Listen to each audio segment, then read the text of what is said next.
ప్రియా చౌదరి గారు నమస్తే అండి. నమస్తే తల్లి. మేడం, ఎక్కడ చూసినా జీరో సైజు, సన్నగా ఉండాలి అని చాలా రకాల డైట్స్ చేస్తూ ఉన్నారు. తర్వాత చాలా కాంప్లికేషన్స్ వస్తూ ఉన్నాయి. అసలు జీరో సైజ్ అనేది అవసరమా? హెల్దీగా ఉండడం అంటే ఏంటి? ఇలా రకరకాల డైట్లు చేసి అనారోగ్యాల బారిన పడుతున్న వాళ్ళకి ఏం చెప్తారు? ఆరోగ్యంగా ఉండడం అనేది మనకు సంబంధించింది, చక్కటి ఆకృతితో ఉండడం అనేది కూడా మనకి సంబంధించింది. కానీ అందరూ నన్నే పొగడాలి అనుకొని తయారవడం అనేది పక్కవాడికి సమాజానికి సంబంధించింది. నువ్వు దేన్ని ఫాలో అవుతున్నావు ఫస్ట్. రెండో విషయం, జీరో సైజ్ అని చెప్పి మొదలుపెట్టింది ఎవరు? అడ్వర్టైజ్మెంట్స్. ఆ అడ్వర్టైజ్మెంట్స్లో తీసుకొని వచ్చి, అంటే జీరో సైజు ఉంటే తప్పితే నేను ఎవడో దేకడు, జీరో సైజు ఉంటే తప్పితే నువ్వు మనిషివే కాదు, అమ్మాయివే కాదు, నీకు అందమే లేదు అని చెప్పి మాట్లాడేటటువంటి వాళ్ళు చాలామంది ఉన్నారు. నేను నిజంగా చెప్తున్నాను, ఒక్కసారి పాత తరం హీరోయిన్లు తీయండి అమ్మా. వాళ్ళు ఏ రోజు బ్యూటీ పార్లర్లు తెలియవు వాళ్ళకి, ఓకే.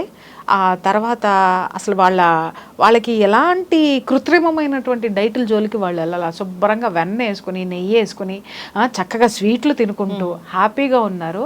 వాళ్ళ ఫేసులు ఇవాళ 80 ఏళ్ళు వచ్చినా వాళ్ళ ఫేసులు చూడండి ఎంత అందంగా ఉంటాయో, ఎంత గ్లో ఉంటుందో వాళ్ళ ఫేస్లో, ఓకే. అలాగే వాళ్ళని స్క్రీన్ మీద చూడండి, వాళ్ళ హావాభావాలతోటే జనాలను కట్టి పడేసేవాళ్ళు. వాళ్ళు ఇప్పుడు సావిత్రి గారినే తీసుకోండి, ఆవిడ ఎంత లావుగా ఉన్నా కూడా ఆవిడ ఎంత అందంగా ఉండేదండి, ఎంత చక్కగా ఉండేదండి. సావిత్రి లావు అయిపోయిందని ఎవరినైనా మాట్లాడమని చెప్పండి. అలాగే జమున గారు, తర్వాత తరంలో జమున గారు సన్నగా ఉన్నారు, అది వాస్తవమే. జమున గారు వచ్చిన తర్వాత కొద్దిగా సన్నగా ఉండాలి అనేటటువంటి ట్రెండ్ కొద్దిగా, ఆవిడ శరీరతత్వం అది, ఆవిడేం సినిమా కోసం సన్నగా అవ్వాలి. అవును, ఆవిడ శరీరతత్వం అది, ఆవిడ చక్కగా ఉన్నారు. ఆవిడ యొక్క దీనికి తగ్గట్టుగా ఆవిడ బాడీ ఉంది, ముఖవర్చస్సుకి తగ్గట్టుగా ఆవిడ బాడీ ఉంది. ఆవిడ లావుగా అయిపోతే ఎవరు చూడరు. సావిత్రి గారు సన్నగా అయితే ఎవరు చూడరు, జమున గారు లావుగా అయితే ఎవరు చూడరు. కానీ వాళ్ళిద్దరూ ఎంత అద్భుతంగా ఆ స్క్రీన్ మీద ఇద్దరు ఉన్నారంటే ఇంకా అసలు 2 కళ్ళు సరిపోవు చూడడానికి. వాళ్ళ అందము, జమున గారిని చూడండి, నిన్న మొన్నటి వరకు కూడా ఆవిడ ఉన్నారు. ఆవిడని చూస్తే కూడా ఆవిడ చెప్పేటటువంటి విషయాలు కానీ, ఆ ఫాలో అయినటువంటి సిచ్యుయేషన్స్ కానీ చూస్తే ఎంత ఆరోగ్యకరంగా ఉంటాయి. ఎవరికో మనం కనపడాలి, ఎవరితోనో పోటీ పడాలని నీ శరీరాన్ని నువ్వెందుకు హింసించుకుంటావు? ఇంకొక విషయం చెప్తున్నా, నేను మారాలి, నేను కరెక్ట్గా ఉండాలి. ఓవర్ వెయిట్ ఉన్న వాళ్ళు ఖచ్చితంగా డైట్ ఫాలో అవ్వండి, మీరు తగ్గండి. పర్ఫెక్ట్గా మీ శరీరానికి, మీ ఏజ్కి ఎంత బరువు ఉండాలో అంత బరువు ఆరోగ్యకరమైనటువంటి పద్ధతుల్లో మొదలు పెట్టండి. చాలామందిని చూస్తాను ప్రోటీన్ ఎక్కువ విపరీతంగా తాగుతూ ఉంటారు. ఒకళ్ళైతే నేను ఒకళ్ళ ఇంట్లో చూసి నేను ఆశ్చర్యపోయాను అనమాట. ఇంత పెద్ద ప్రోటీన్ మిల్క్ షేక్ డబ్బా చూసా. నేను ఒక్కసారి భయం వేసింది ఆ డబ్బాని చూస్తే. ఇంత ప్రోటీన్ బాడీలోకి వెళ్తుంది, ఇది శరీరం తట్టుకుంటుందా? ఎందుకంటే ఎక్కువ ప్రోటీన్స్ తీసుకున్నా కూడా శరీరం విపరీతమైనటువంటి ధోరణులకు వెళ్ళిపోతుంది మనకి. ఒకటి, ప్రోటీన్ ఎందుకు తీసుకుంటున్నారు అంటే కార్బ్స్ తగ్గిస్తున్నారు కాబట్టి ప్రోటీన్ తీసుకుంటున్నారు. అరే బ్యాలెన్స్గా తీసుకో. అసలు కరెక్ట్ డైట్ ఏంటో చెప్పమంటావా? నీ అమ్మమ్మ, మీ అమ్మ, మీ అమ్మమ్మ, మీ నానమ్మ, వాళ్ళ అమ్మ ఏం తిన్నారో అదే మన డైటు. గుర్తుపెట్టుకోండి. ఇంత డైట్ ఈ రోజు ఆయిల్స్ ఉండొద్దు, ఇంకోటి ఉండొద్దు, ఇవన్నీ మాట్లాడుతున్నారు. నీ డిఎన్ఏ ఎక్కడి నుంచి పుట్టింది రాబాయ్? ఏ పదార్థం తిన్నావు నువ్వు, ఏ ప్లేస్లో నువ్వు ఉన్నావు నువ్వు, ఆ పదార్థమే నీ డిఎన్ఏకి సరిపోతుంది, అదే తినాలి. నీ అసలు నీకు బెస్ట్, నేను చెప్తున్నాను కదా ఇవాళ, best dietitian in our life ఎవరు అని అంటే మన మదర్.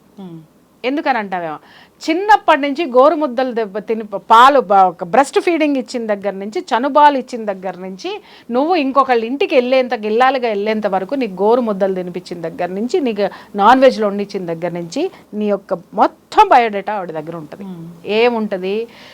ఏవి తింటే నీకు పడతాయి, ఏది తింటే నీకు పడదు. పులుపు తిన్న రోజు నువ్వు ఎన్ని ఇబ్బందులు పడ్డావు, ఇంకొక కూరలు ఏది అయిష్టంగా నువ్వు పక్కన పడేసావు, ఏది తింటే నువ్వు హెల్దీగా, ఏ పదార్థాలు ఆవిడ వండి పెట్టినప్పుడు సక్రమంగా తిన్న రోజు నువ్వు హెల్దీగా ఉన్నావు, ఏ పదార్థాలు నువ్వు తింటాం మొదలు పెట్టినప్పుడు నువ్వు పాడైపోయావు. మొత్తం బయోడేటా ఆవిడ దగ్గర ఉంటుంది. లిస్ట్ మొత్తం నీ జీవితానికి సంబంధించింది, మొత్తం నీ ఆరోగ్యానికి సంబంధించింది. ఏ టైంలో జ్వరం వచ్చింది, ఏ మెడిసిన్స్ వేసుకున్నావు, నువ్వు ఎలా కోలుకున్నావు, తర్వాత నువ్వు ఏ డైట్ తీసుకున్నావు. మదర్ని మించిన డైటీషియన్ ఈ ప్రపంచంలో ఎవరైనా ఉన్నారా? మనం అది వదిలేసేసి విపరీతంగా లావ్ అయ్యాము అవుతున్నాము అంటే గుర్తుపెట్టుకో, చిన్నప్పుడు అమ్మ పెట్టిన ఫుడ్ కంటే నువ్వు ఎక్సెస్ ఏం తింటున్నావు. ఈరోజు జంక్ ఫుడ్స్ వచ్చేసినాయి, అది మన జీవితంలోకి వచ్చేసినాయి, ఇంకొకటి వచ్చినాయి. ఒకప్పుడు మన ఫుడ్లో లేనటువంటివి ఈ రోజు నువ్వు ఎందుకు తీసుకుంటున్నావు?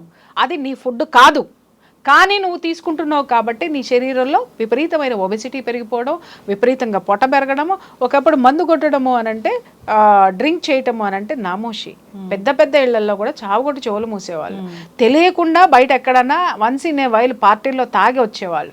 ఈ రోజు ఇంట్లో ఓపెన్గా తండ్రుల ముందు, భార్యల ముందు, అక్క చెల్లెల ముందు, అందరి ముందు ఓపెన్గా బాటిల్ మూత ఓపెన్ చేసి అదేదో ఒక పెద్ద ఘనకార్యము, డైలీ రొటీన్ అన్నట్టు తాగుతున్నారు. ఇవాళ చూడండి ఒక్కొక్కళ్ళ పొట్టలు ఎంతెంత ఉంటున్నాయి, మగవాళ్ళే.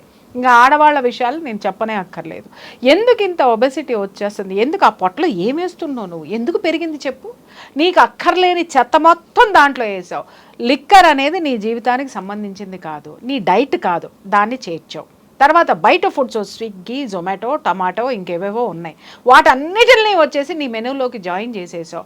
వాడు అక్కడ ఏమేసి వండుతున్నాడు, ఏ ఆయిల్ వేసి వండుతున్నాడు, ఏం చేస్తున్నాడో, ఏది నీవు రుచిగా ఉండడానికి నీ శరీరానికి పడనటువంటిది ఏది టేస్టీ సాల్ట్, అతి భయంకరమైనటువంటి ఆ దీన్ని కలిపి నీ దగ్గరికి పంపిస్తుంటే మీరు చూడండి, వాళ్ళ పిల్లలు కానీ పెద్దవాళ్ళు కానీ ఇంట్లో ఎవరైనా ఇంట్రెస్టింగ్గా ఉన్న మదరు బిర్యానీ కానీ నాన్ వెజ్ కానీ అద్భుతంగా చేస్తే సస్తే తింటారు. అవును, బయట నుంచే కావాలి. ఈ బిర్యానీ టేస్ట్గా ఉండదు. ఎందుకు ఉండదు అంటే దీంట్లో టేస్టీ సాల్ట్ వేయరు, మళ్ళీ తినాలని అనిపించదు, నోటికి ఆ రుచి ఉండదు. కాబట్టి పక్కకి తోసేయి.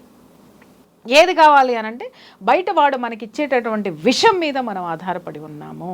ఆ విషాన్ని లోపలేసుకోవడం మొదలుపెట్టిన తర్వాత విషం లోపల విషవాయువుల్ని పెంచేస్తుంది, ఆ విషాన్ని పెంచేస్తుంది. సో కాబట్టి ఇవాళ మనము ఎవరినన్నా చూడండి, నిజంగా కొంతమంది ఆడపిల్లల్ని చూస్తుంటే విపరీతమైన ఒబెసిటీ. మీరు జీరో సైజ్ మాట్లాడుతున్నారు, ఆ జీరో సైజును పట్టించుకునేటటువంటి వాళ్ళది ఎంత అనర్థమో. ఒబెసిటీ కూడా విపరీతమైనటువంటి ఒబెసిటీ. వండుకునేటానికి టైం లేదు, తినడానికి టైం లేదు. ఇంక నాలాంటి వాళ్ళకు కూడా అదే సమస్య ఫేస్ చేస్తున్నారు. కానీ ఎప్పటికప్పుడు నన్ను నేను చెక్ చేసుకుంటూ ఉంటా. కొంచెం వస్తుందంటే నా బాడీ ఆయాసం రావడమో ఇంకోటి నా బాడీ చెప్పేస్తుంది నువ్వు ఇలా ఉన్నావు అని. ఇమ్మీడియట్గా డాక్టర్ దగ్గరికి వెళ్ళి నేను ఎలా ఉన్నాను అనేది ఒకసారి చెక్ చేసుకుని మళ్ళీ నా రొటీన్ ఫుడ్లోకి టైం టు టైం తినడము, చక్కగా ఇంటి పట్టున వండుకొని తినడం మొదలు పెడితే మళ్ళీ నేను యథాస్థితికి నేను వచ్చేస్తాను. అది మానేసేసి ఏజ్లో ఉన్నప్పుడు 30 ఈ మధ్య కొంతమందికి చాలా భయంకరమైనటువంటి దాన్ని ఏమంటారు ఇది ఒకటి వచ్చి పడింది అనమాట. 30s తర్వాత కొంచెం ఫ్రీ అయిన తర్వాత వాళ్ళు బాడీ మీద కాన్సన్ట్రేట్ చేయడం మొదలుపెట్టారు. వెల్ అండ్ గుడ్, బాడీ మీద కాన్సన్ట్రేట్ చేసి తగ్గండి, మీకు ఎక్సెస్ ఫ్యాట్ మొత్తాన్ని తీసుకోండి. ఆ కార్బ్స్ ఏవైతే ఆ డైట్ ఏమైతే ఉన్నదో మంచి డైట్ తీసుకోండి. మంచి డైట్ అంటే ఏం లేదు, చిన్నప్పుడు నువ్వేం తిన్నావు, ఎన్నింటికి తిన్నావు, ఏం చేసావు, అదే నీ డైట్. అంతకుమించి నువ్వు ఏది చేర్చుకో నీ ప్లేట్లో అంతే. ఎక్సెస్ నీ బాడీలో ఏముందో తెలుసుకో. కొలెస్ట్రాల్ ఉందా, కొలెస్ట్రాల్ని తగ్గించడానికి నేనేం చేయాలి, వ్యాయామం చేయాలి. చెయ్యది అయినా తగ్గట్లేదు. ఇప్పటికిప్పుడు ఎక్కడ తగ్గుతుంది? నువ్వు ఒక 10 ఏళ్ళలో పెంచినటువంటి ఆ బాడీ ఇప్పటికిప్పుడు ఎందుకు తగ్గుతుంది? మంత్లీ ఇంత తగ్గాలి, నీ ఫుడ్ నువ్వు ఎంత తినాలో అంత తిను, అంతకు మించి ఎక్సెస్లు తినడం మానేసి ఫ్యాట్ కంటెంట్ ఏదైతే ఉందో గుడ్ ఫ్యాట్ మాత్రమే తీసుకొని కొలెస్ట్రాల్ కంటెంట్ ఉన్నాయని పక్కన పెట్టి నీ డైట్ నువ్వు తీసుకో. తర్వాత ఈ జీరో సైజ్కి వచ్చేటటువంటి అమ్మాయిలకి ఫర్టిలిటీ లేదు. అవును, ఆ నడుము సన్నగా అయిపోయి దాన్ని బిగిచ్చి కట్టి టైట్ డ్రెస్సులు వేసుకొని బాడీ షేప్. ఇప్పుడు ఇంకొకటి కూడా వస్తుంది, బాడీ షేప్ కనిపించాలా, పలానా పెట్టికోట్లు వేసుకోండి, అవి వేసుకోండి, ఇవి వేసుకోండి. ఎవరికి చూపించాలి మనం? ఒక్క మాట చెప్పండి. అందంగా ఉండమని చెప్తాను కానీ షేపుల్లో ఉండమని నేను ఎప్పుడు చెప్పను. హుందాగా ఉండు, గ్లామర్గా ఉండు, హెల్దీగా ఉండు. ఏజ్లో ఉన్నప్పుడు గ్లామర్గా ఉండు, ఒక ఏజ్ వచ్చిన తర్వాత నువ్వు హుందాగా ఉండు. అది నీకు గౌరవాన్ని తీసుకొచ్చి పెడుతుంది. టమ్మీ టక్కర్లు, జిమ్మీ టిక్కర్లు పెట్టుకొని షేపు అని అంటే టమ్మీ టక్కర్ వేసుకున్నా కూడా నీ అవుట్ ఆఫ్ షేప్ ఖచ్చితంగా కనపడుతుంది. అది ఇంకా ఎక్కువ కనపడుతుంది. అక్కడి నుంచి వీళ్ళకి ఒక డిప్రెషన్ వచ్చేస్తుంది. అమ్మో ఏది వేసుకున్నా నేను ఖచ్చితంగా తగ్గాల్సిందే, చలో జిమ్ చెయ్యి. అరే నీ శరీరానికి అలవాటు లేని దాన్ని నువ్వు రోజుకు 1 గంటలో ఇంకా తీపిచ్చి ఎక్సర్సైజులు, ఓవర్ ఎక్సర్సైజులు చేస్తే నీ శరీరం తట్టుకోవద్దా? తర్వాత నువ్వు నీ శరీరానికి అవసరం లేనటువంటి ఫుడ్ నువ్వు మొదలు పెడతా ఉంటే నీ లివర్ దాన్ని తీసుకోవద్దా? నీ శరీరంలో నీ కిడ్నీస్ ఫంక్షనింగ్ సరిగ్గా చేయాలా? ఇంకొకటి, ఈ మధ్య డైట్లో ఎక్కడి నుంచి పుట్టుకొస్తున్నారో నాకు అర్థం కాదమ్మా. ఈ న్యూట్రిషన్స్ అని చెప్పేసి ఒక గొప్ప సబ్జెక్ట్, అది నిజంగా చాలా గొప్ప సబ్జెక్ట్. కానీ ఎవరు పడితే వాళ్ళు సర్టిఫికెట్ తీసుకొని వచ్చేసుకొని దాన్ని కూర్చొని పిచ్చి పిచ్చి డైట్లన్నీ ఇచ్చేసి అలవిగానికి 1 monthలో 18 kgs తగ్గడం. Is it possible? నో. కరెక్ట్గా తగ్గడం అంటే నెలలో 3 నుంచి 4 kg లోపు మాత్రమే తగ్గాలి.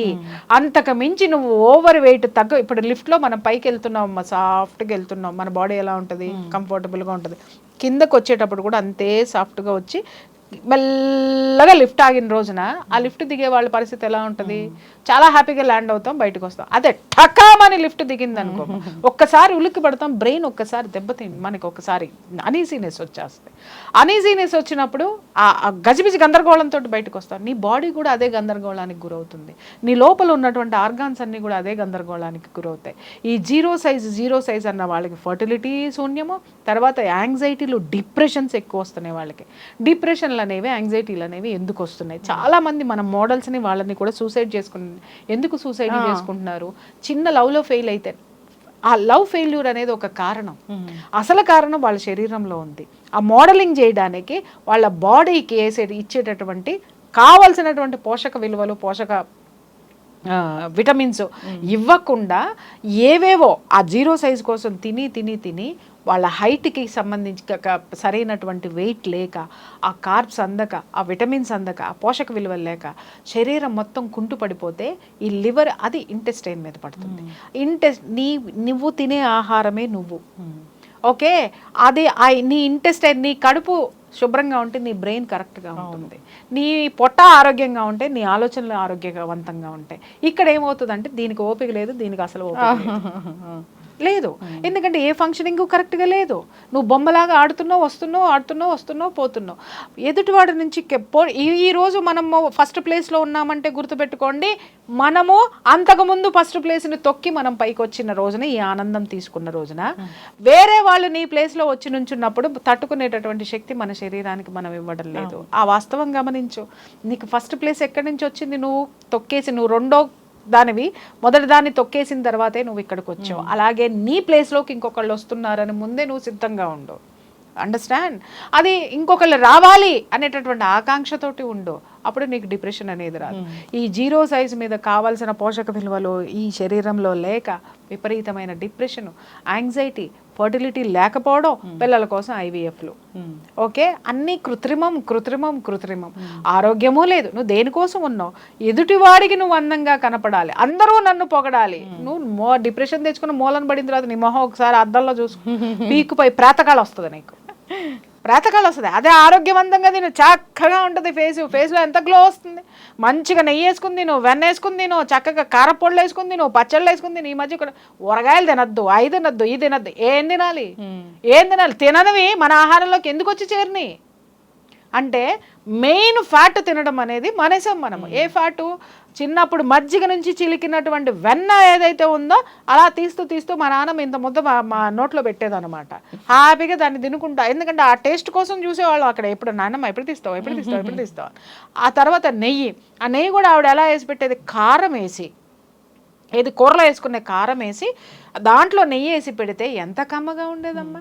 అట్లాగే టమాటా కూర వేసి, ఇంకొక కూర వేసి, ఇంత నెయ్యి పోసి తినమనేది. మేము భోజనం చేసేటప్పుడు ఇంత నెయ్యి గ్లాస్ పక్కన ఉండేది, ఒక గిద్దెడు నెయ్యి ఉన్నటువంటి నేతి చెంబు ఉండేది. మేము అన్నం తినే లోపు, మేము 3-4 అన్నం తినే లోపు ఆ నేతి చెంబు అయిపోయేది. ఆ రోజుకి అయిపోయేదమ్మా. అందుకే ఇన్నాళ్ళ వరకు ఆరోగ్యవంతంగా ఎందుకున్నామంటే ఇదే కారణం. ఇవాళ ఏ తల్లి తన బిడ్డకి నెయ్యి వేసి అన్నం పెట్టి స్వచ్ఛమైనటువంటి వెన్న తినిపించే తల్లులు, వెన్న తింటే కొలెస్ట్రాల్ వచ్చేస్తుంది. ఒబెసిటీలు ఎందుకు అవుతున్నారు? ఒక్కొక్క బిడ్డను చూస్తే దుఃఖల్లాగా ఉంటున్నారు. ఏంటి అని అంటే 3 కోడిగుడ్లు, 4 కోడిగుడ్లు, ఇంకేదో ఫుడ్ పెట్టు దుంప దగ్గ 6 ఏళ్ల కాడ ఆయాసపడతా తిరుగుతున్నాడు. ఎందుకు వస్తున్నాయి ఇవన్నీ? తింటేనేమో విపరీతంగా తింటావు అంటే అవగాహన లేని భోజనం.